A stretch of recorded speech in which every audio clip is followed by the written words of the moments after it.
Assalamualaikum warahmatullahi wabarakatuh. Perkenalkan, nama saya Nira Siska, NPM 2112011, Prodi Ekonomi Pembangunan dari Universitas Batu Raja.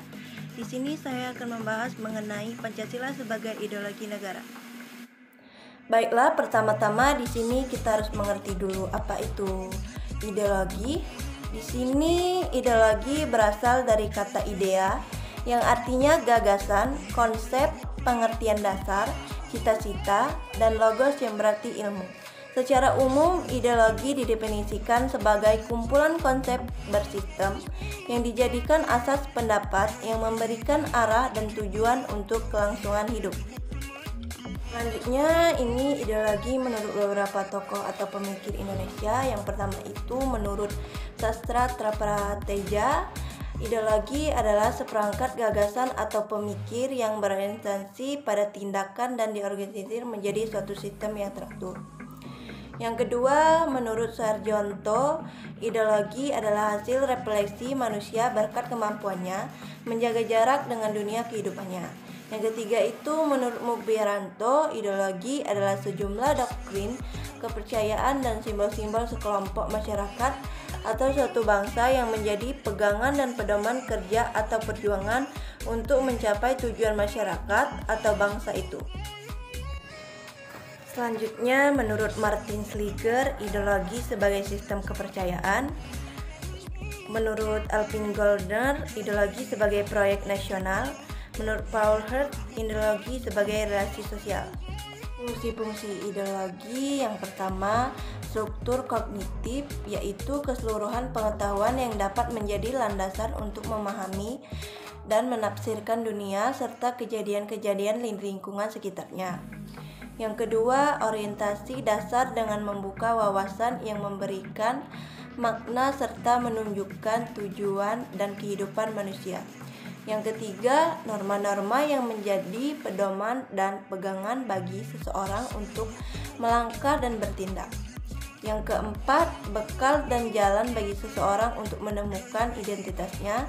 Yang kelima, kekuatan yang mampu menyemangati dan mendorong seseorang untuk menjalankan kegiatan dan mencapai tujuannya. Yang terakhir itu, seseorang atau masyarakat untuk memahami, menghayati, serta menolakan tingkah lakunya sesuai dengan orientasi dan norma-norma yang terkandung di dalamnya. Jenis-jenis ideologi itu sendiri, satu, Marxisme-Leninisme, yaitu suatu paham yang meletakkan ideologi dalam perspektif evolusi sejarah yang didasarkan pada dua prinsip. Yang pertama, penentu akhir dari perubahan sosial adalah perubahan dari cara produksi. Yang kedua, proses perubahan sosial bersifat dialektis. Jenis yang kedua, liberalisme, suatu paham yang meletakkan ideologi dalam perspektif kebebasan individual, artinya lebih mengutamakan hak-hak individual.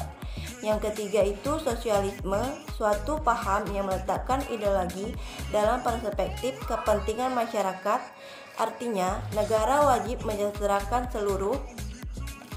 Yang keempat, kapitalisme, suatu paham yang memberikan kebebasan kepada setiap individu untuk menguasai sistem perekonomian dengan kemampuan modal yang ia miliki. Pancasila sebagai ideologi negara menghadapi berbagai bentuk tantangan. Salah satu tantangan yang paling dominan dewasa ini adalah globalisasi. Globalisasi merupakan era saling keterhubungan antara masyarakat suatu bangsa dan masyarakat bangsa yang lain, sehingga masyarakat dunia menjadi terbuka. Karakteristik kebudayaan global itu sendiri, yang pertama, berbagai bangsa dan kebudayaan menjadi lebih terbuka terhadap pengaruh timbal balik. Yang kedua, pengakuan akan identitas dan keanekaragaman masyarakat dalam berbagai kelompok dengan pluralisme etis dan religius. Yang ketiga, masyarakat yang memiliki ideologi dan sistem nilai yang berbeda bekerja sama dan bersaing sehingga tidak ada satupun ideologi yang dominan. Yang keempat, kebudayaan global merupakan sesuatu yang khas secara utuh tetapi tetap bersifat plural dan heterogen. Yang kelima, nilai-nilai hak asasi manusia atau HAM, kebebasan demokrasi menjadi nilai-nilai yang dihayati bersama tetapi tidak investasi yang berbeda-beda. Fase-fase perkembangan globalisasi. Yang pertama, fase embrio berlangsung di Eropa dari abad ke-15 sampai abad ke-18 dengan munculnya komunitas nasional dan runtuhnya sistem transnasional abad tengah. Yang kedua, fase pertumbuhan yang meliputi abad ke-18 dengan ciri pergeseran. Yang ketiga, fase take off yang berlangsung dari 1870 sampai pertengahan 1920 yang ditandai dengan diterimanya konsep baru tentang negara kebangsaan, identitas dan kepribadian nasional, mulai masuknya negara-negara non-Eropa ke dalam masyarakat internasional. Yang keempat, fase perjuangan hegemoni yang dimulai 1920 sampai dengan pertengahan 1960 yang ditandai dengan meningkatnya konflik internasional dan ideologis seperti kapitalisme, sosialisme, fasisme, dan nasisme, dan jatuhnya bom atom yang mengunggah pikiran tentang masa depan manusia yang diikuti terbentuknya Perserikatan Bangsa-Bangsa atau PBB. Yang kelima, fase ketidakpastian berlangsung dari 1960 sampai 1990 ditandai dengan munculnya gagasan dunia ketiga, proliferasi nuklir, konferensi individu menjadi lebih kompleks, hak-hak kewarganegaraan semakin tegas dirumuskan, berkembangnya media global yang semakin canggih. Yang terakhir, kebudayaan global atau fase ini ditandai oleh perubahan radikal di Eropa Timur dan Uni Soviet, runtuhnya dominasi komunisme di beberapa negara. Unsur-unsur yang mempengaruhi ideologi Pancasila. Yang pertama itu unsur ateisme yang terdapat pada ideologi Marxisme atau komunisme bertentangan dengan sila ketuhanan yang Maha Esa. Yang kedua, unsur individualisme dalam liberalisme tidak sesuai dengan prinsip nilai gotong royong dalam sila keadilan sosial bagi seluruh rakyat Indonesia. Yang ketiga, unsur kapitalisme yang memberikan kebebasan individu untuk menguasai sistem perekonomian negara tidak sesuai dengan prinsip ekonomi kerakyatan. Sumber historis Pancasila sebagai ideologi negara. Yang pertama, Pancasila sebagai ideologi negara dalam masa pemerintahan Presiden Soekarno. Pada masa pemerintahan Presiden Soekarno, Pancasila ditegaskan sebagai pemersatu bangsa. Sumber historis Pancasila sebagai ideologi negara. Yang kedua, Pancasila sebagai ideologi negara pada masa pemerintahan Presiden Soeharto. Pada masa pemerintahan Presiden Soeharto, Pancasila dijadikan sebagai asas tunggal bagi organisasi politik dan organisasi kemasyarakatan. Yang ketiga, Pancasila sebagai ideologi dalam masa pemerintahan Habibie. Yang keempat, Pancasila sebagai ideologi dalam masa pemerintahan Presiden Abdurrahman Wahid. Pada masa pemerintahan Presiden Abdurrahman Wahid muncul wacana tentang penghapusan TAP, tentang pelarangan PKI dan penyebarluasan ajaran komunisme.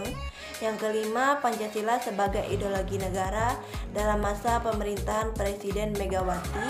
Pada masa ini, Pancasila sebagai ideologi semakin kehilangan formalitasnya dengan disahkannya Undang-Undang SI-Diknas nomor 20 tahun 2003 yang tidak mencantumkan pendidikan Pancasila sebagai mata pelajaran wajib dari tingkat sekolah dasar sampai perguruan tinggi. Yang keenam, yaitu yang terakhir, Pancasila sebagai ideologi dalam masa pemerintahan Presiden Susilo Bambang Yudhoyono atau SBY. Unsur-unsur sosiologis yang membentuk Pancasila sebagai ideologi negara. Yang pertama itu sila ketuhanan yang Maha Esa dapat ditemukan dalam kehidupan beragama masyarakat Indonesia dalam berbagai bentuk kepercayaan dan keyakinan terhadap adanya kekuatan gaib. Yang kedua, sila kemanusiaan yang adil dan beradab dapat ditemukan dalam hal saling menghargai dan menghormati hak-hak orang lain, tidak bersikap sewenang-wenangnya. Yang ketiga, sila persatuan Indonesia dapat ditemukan dalam bentuk solidaritas, rasa setia kawan, rasa cinta tanah air yang berwujud pada mencintai produk dalam negeri. Yang keempat, sila kerakyatan yang dipimpin oleh hikmat, kebijaksanaan dalam permusyawaratan dan perwakilan dapat ditemukan dalam bentuk menghargai pendapat orang lain, semangat musyawarah dalam mengambil keputusan. Yang kelima, sila keadilan sosial bagi seluruh rakyat Indonesia tercermin dalam suka menolong, menjalankan gaya hidup sederhana, tidak mencolok atau berlebihan. Argumen tentang tantangan terhadap Pancasila sebagai ideologi negara mempunyai faktor eksternal dan faktor internal. Yang pertama, faktor eksternal. 1. Pertarungan ideologis antara negara-negara superpower antara Amerika Serikat dan Uni Soviet antara 1945 sampai 1990 yang berakhir dengan bubarnya negara Soviet sehingga Amerika menjadi satu-satunya negara super. Yang kedua, menguatnya isu kebudayaan global yang ditandai dengan masuknya berbagai ideologi asing dalam kehidupan berbangsa dan bernegara karena keterbukaan informasi. Yang ketiga, meningkatnya kebutuhan dunia sebagai akibat pertambahan penduduk dan kemajuan teknologi sehingga terjadi eksploitasi terhadap sumber daya alam secara masif. Dampak konkretnya adalah kerusakan lingkungan seperti banjir, kebakaran hutan. Selanjutnya, faktor internal. Yang pertama, pergantian rezim yang berkuasa melahirkan kebijakan politik yang berorientasi pada kepentingan kelompok atau partai sehingga ideologi Pancasila sering terabaikan. Yang kedua, penyalahgunaan kekuasaan atau korupsi mengakibatkan rendahnya kepercayaan masyarakat terhadap rezim yang berkuasa sehingga kepercayaan terhadap ideologi menurun drastis. Hakikat Pancasila sebagai ideologi negara mempunyai 3 dimensi. Yang pertama, dimensi realitas. Yang kedua, dimensi idealitas. Yang ketiga, dimensi fleksibilitas. Urgensi Pancasila sebagai ideologi negara yaitu yang pertama, ideologi negara sebagai penuntun warga negara. Artinya setiap perilaku warga negara harus didasarkan pada preskripsi moral. Yang kedua, ideologi negara sebagai penolakan terhadap nilai-nilai yang tidak sesuai dengan sila-sila Pancasila. Baiklah, itu saja penjelasan dari saya mengenai Pancasila sebagai ideologi negara.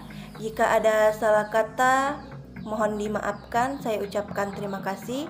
Wassalamualaikum warahmatullahi wabarakatuh. Bye-bye.